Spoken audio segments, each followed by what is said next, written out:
Assalamualaikum warahmatullahi wabarakatuh. Alhamdulillahirabbil alamin. Allahumma salli ala Muhammad wa ala ali Muhammad. Pada kesempatan ini kami akan membahas mengenai tuduhan dari kafir Kristen yang mengatakan bahwa Nabi Muhammad sallallahu alaihi wasallam terbukti merupakan nabi palsu karena Allah memutus urat nadinya. Tuduhan tersebut katanya didasarkan oleh premis bahwa di dalam hadis, tepatnya di hadis Sahih Bukhari nomor hadis 4428 atau di volume 5 book 59 hadis nomor 713 menjelaskan bahwa sebelum Nabi meninggal, beliau biasa mengatakan bahwa ia merasakan sakit akibat racun yang dimakannya di Khaybar, dan ia mengatakan pula bahwa racun itu memutus urat nadinya. Sedangkan di dalam Al-Quran, tepatnya di Quran surah Al-Haqqah ayat 44 sampai 47 dijelaskan bahwa jika Nabi mengada-ada tentang perkataan-perkataan Allah, maka Allah akan memutus urat jantungnya. Apakah tuduhan dari kafir Kristen tersebut dapat dibenarkan? Jawaban kami tentu saja tidak. Namun, mengapa kami menjawab tidak? Berikut penjelasannya. Yang pertama yang perlu untuk kita pahami bahwa istilah yang digunakan di hadis Sahih Bukhari 4428 dan di Quran surah Al-Haqqah ayat 46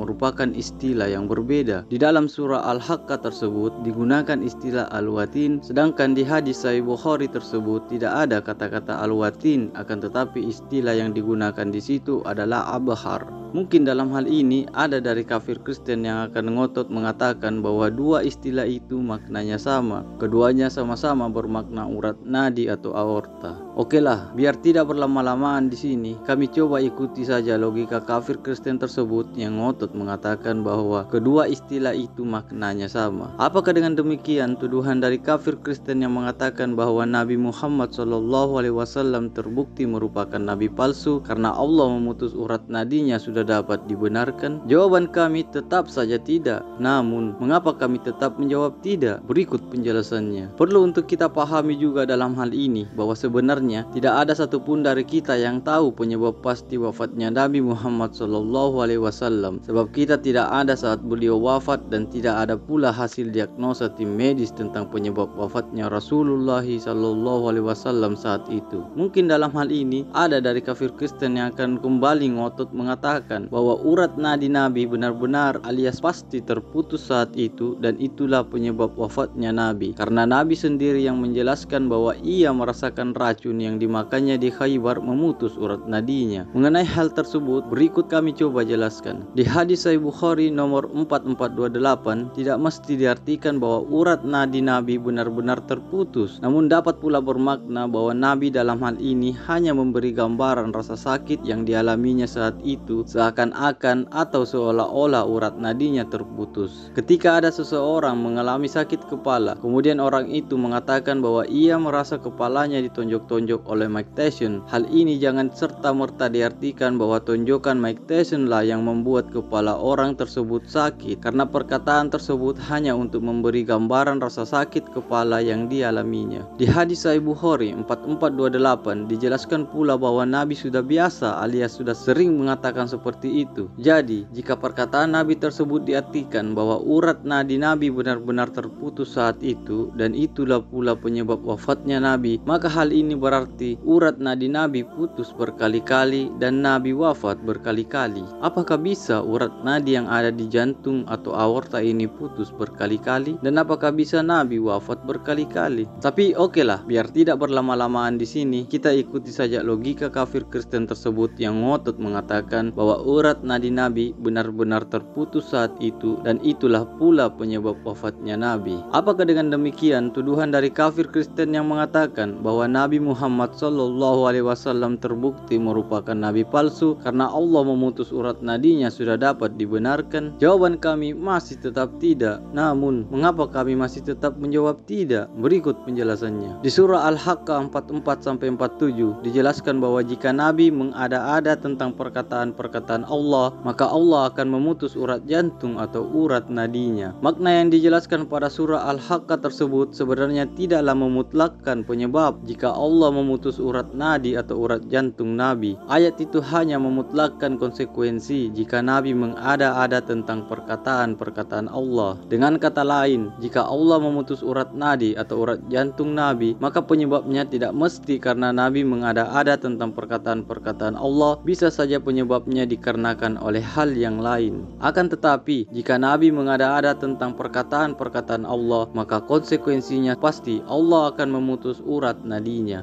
Bisa dipahami sampai di sini? Oke, agar lebih mudah dipahami, kami beri contoh pernyataan yang serupa dengan makna yang dijelaskan di surah Al-Haqqah tersebut. Contoh kalimat pernyataannya sebagai berikut.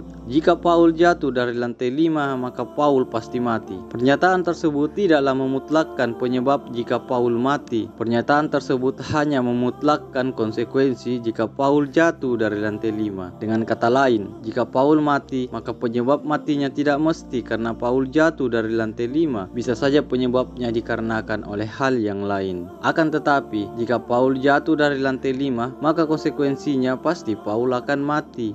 Bisa dipahami sampai di sini? Oke, kami berikan satu contoh lagi. Di dalam kitab Ulangan, pasal 18 ayat 20, dijelaskan bahwa jika seorang nabi mengucapkan sesuatu yang tidak diperintahkan oleh Allah untuk dikatakan, maka nabi itu harus mati. Ketika tiba masa Nabi Nuh, Abraham, Musa, Yakub, Daud, Yesus harus mati. Apakah penyebabnya? Pasti karena mereka telah mengucapkan sesuatu yang tidak diperintahkan oleh Allah untuk dikatakan. Jika memakai dasar logika kafir Kristen dalam membuat tuduhan ini, maka seharusnya jawabannya adalah iya. Namun, jika kita memakai logika yang sehat, maka jawabannya tentu saja tidak. Karena apa yang dijelaskan di kitab Ulangan pasal 18 ayat 20 tersebut tidaklah memutlakkan penyebab Nabi harus mati. Ayat itu hanya memutlakkan konsekuensi jika Nabi mengucapkan sesuatu yang tidak diperintahkan oleh Allah untuk dikatakan. Dengan kata lain, jika seorang Nabi sudah harus mati, maka penyebabnya tidak mesti karena Nabi itu telah mengucapkan sesuatu yang tidak diperintahkan oleh Allah untuk dikatakan. Bisa saja penyebabnya dikarenakan oleh hal yang lain. Akan tetapi, jika seorang Nabi mengucapkan sesuatu yang tidak diperintahkan oleh Allah untuk dikatakan, maka konsekuensinya pasti Nabi itu harus mati. Jadi, sampai di sini jelas bahwa makna pada surah Al-Haqqah ayat 44-47 tidaklah memutlakkan penyebab jika Allah memutus urat nadi atau urat jantung Nabi. Ayat tersebut hanya memutlakkan konsekuensi jika Nabi mengada-ada tentang perkataan-perkataan Allah. Kemudian selanjutnya yang juga tak kalah penting untuk kita pahami alasan mengapa kami tidak dapat membenarkan tuduhan dari kafir Kristen tersebut. Sebab di Quran surah Al-Haqqah ayat 40-43 yang masih satu konteks dengan ayat 44-47 itu telah dijelaskan secara tegas bahwa apa yang telah disampaikan oleh Nabi Muhammad SAW yakni Al-Quran benar-benar merupakan wahyu dari Allah yang disampaikan oleh Rasul yang mulia. Dan di akhir surat tersebut yakni di ayat 51-52 dipertegas lagi bahwa Al-Quran merupakan kebenaran yang meyakinkan. Di dalam Al-Quran ada banyak pula ayat-ayat yang secara eksplisit atau secara tegas menjelaskan bahwa Nabi Muhammad SAW bukanlah orang yang sesat dan apa yang beliau sampaikan bukanlah berdasarkan hawa nafsunya, melainkan apa yang disampaikannya itu benar-benar adalah wahyu dari Allah. Salah satu contohnya sebagaimana dijelaskan di Quran surah An-Najm ayat 1-5. Jadi walaupun Allah memang benar-benar memutus urat nadi atau urat jantung Nabi, maka penyebabnya tentu saja bukan karena Nabi telah mengada-ada tentang perkataan-perkataan Allah. Akan tetapi penyebabnya pasti dikarenakan oleh hal yang lain. Jadi sampai di sini jelas bahwa tuduhan dari kafir Kristen yang mengatakan bahwa Nabi Muhammad SAW terbukti merupakan nabi palsu karena Allah memutus urat nadi atau urat jantungnya merupakan tuduhan yang tidak dapat dibenarkan alias tuduhan yang ngawur.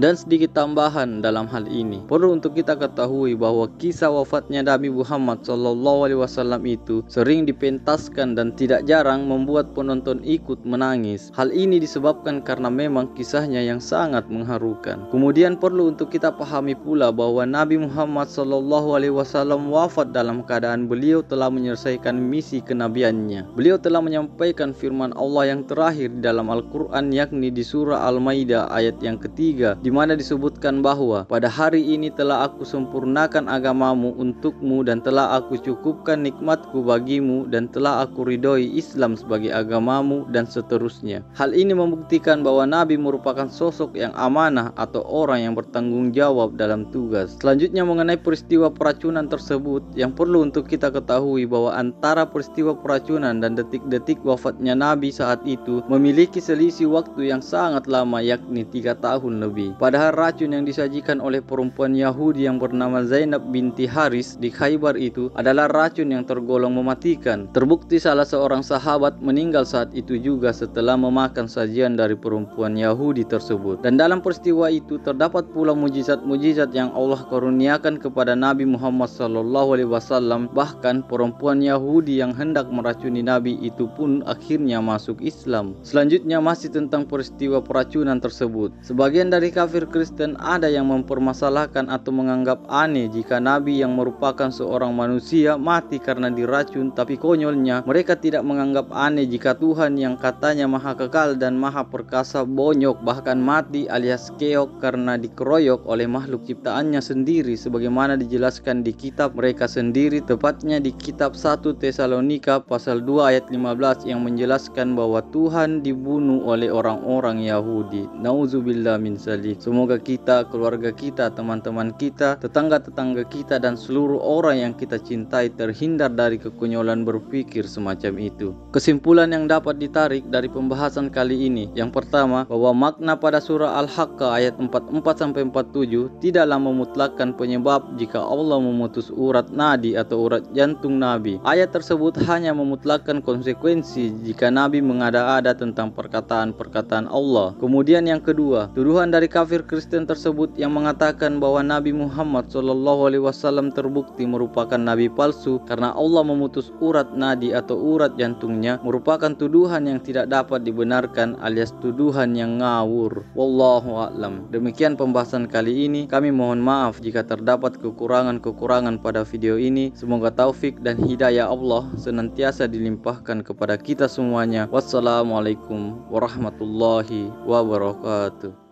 يريدون ليطفئوا نور الله بأفواههم والله متم نوره ولو كره الكافرون هو الذي أرسل رسوله بالهدى ودين الحق ليظهره على الدين كله ولو كره المشركون